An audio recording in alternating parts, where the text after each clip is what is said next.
the reason I'm starting to notice is that the greatness that took place in the early times, and we could see it reflected in biblical stories the most, is about the story of Egypt, the first, you know what I'm saying? It was the civilized nation that was first. And even in there, they dumbed it down because they still didn't include all of Africa, which would be, you know, Ham or whatever. They only give you parts of it, such as names was Canaan and, you know, the curse and all this stuff, which there is no such thing of. So, being that Africa is like blackball out of society, we have a society that equate everything to everything other than the source. You see, when you start doing like research, deep research, you realize when you get a dead end or you get an X or an unknown, there's a black source there. The black source is what's being hidden. It's not that they don't know the truth or it's leading to white people invented it. Yes, brother. You got to realize that's the big misnomer that we're mistaken now. It's not that they did that at all. No, that never happened. It's that they took the stuff and it's trying to conceal the fact that it came from a black African source. So we don't know anything about Africa, period, because everything in history is stolen from Africa and the Africans that predates everybody. Call it Kemet.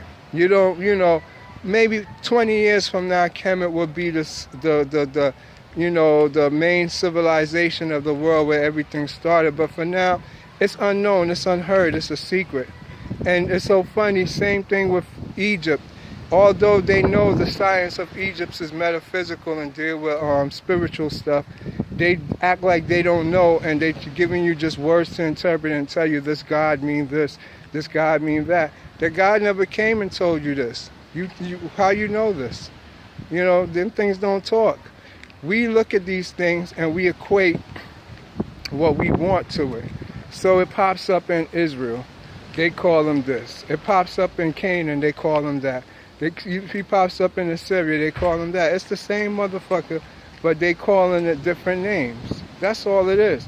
So if you don't understand those concepts, you're going to get caught up in a whole bunch of melee and a whole bunch of bullshit. But that's the bottom line. Now, when you tie this all in and realize, as shadow beings, you now have special abilities, and these shadow beings became later demons. Demons is the first to come. If you go back in history, the primordial age, that's right. And it's correct. There's nothing strange about it. But only thing strange is what they equate demons to. There is no such word as demons, first of all. Demons is a Christian word. It was only invented when English language came about. English language is not that old. You understand, the Caucasian race isn't old at all. So just put those in perspective.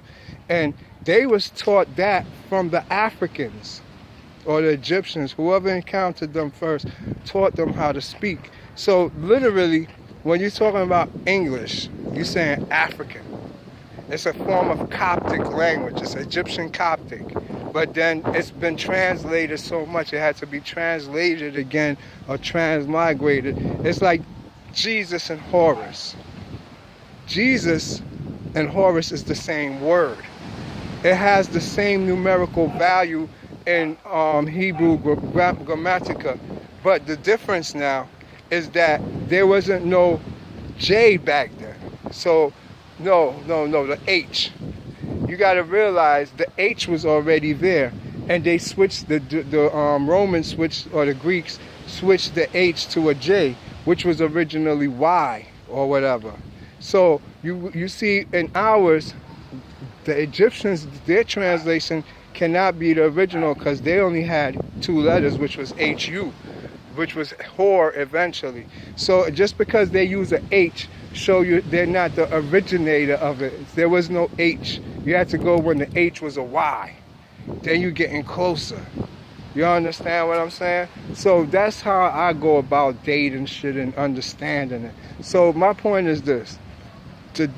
For Jesus and Horus, they're the same thing. They just switched up the J later The H was first, and when it got to the Romans and the Greeks, they switched it to the J.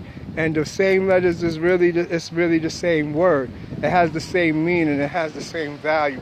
What they do, they put a white face over this image because, you know, there is no real true image of Horus like in a physical human form.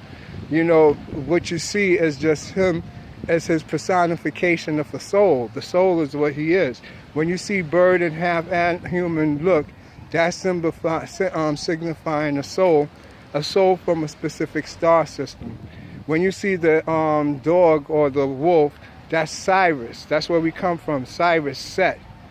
But Cyrus Set this is different from the other Typhon Set, or Set Typhon. The difference is the original Set, you're talking about it with the mother Tiamat. You're talking about the dragon. That's where we come from, the draconian way. You know, our family soul line come from the mark of Cain. Cain is our line. We don't come from the parts of the Bible that y'all are talking about. Let's get deep. Our line of lineage is the Cain line, the ones that they keeping the secret from us under Masons, and they say that Tubal Cain is the leader of all of that stuff. Well, the secret science and the mystery is the mystery of the witch doctor and the shaman. That's our secrets that they hold, and they call it the mysteries. So we don't understand what the mysteries is. It's the ancient witch doctor books and the ancient science of Lemuria, all the way back then. That's what the mysteries is. And it was preserved and shared with the people, the high priest of Atlantis, between the high priestess of Lemuria and the high priestess of Atlantis, which was both the same race. Those races was black Pygmies. Straight Pygmies ruled over them. The Pthwa people was the Atlanteans and the Lemurians. Only difference was one was spiritual and one was more material. Atlantis was a material, more based place, but they were still very psychically connected. Back then, everybody had this clairvoyance where they was one already with the gods, because we were just taking human form. And also, I want to get something straight. We don't come from no animals. You understand what I'm saying? We're souls. We ensoul things, like things as shells, and we're the seed inside of it. So we was here before animals was created. Always was. So we didn't come from no animals. You understand? Don't let people kid you with that. You got to understand the whole system of where it was. When there was no animals. Animals came later when the earth separated from the sun. That rendered animals and creatures. But then that's why the moon separated again from the earth to render human beings. That's us. That's why I broke it down to you if you watch the other parts. Let me cut this one.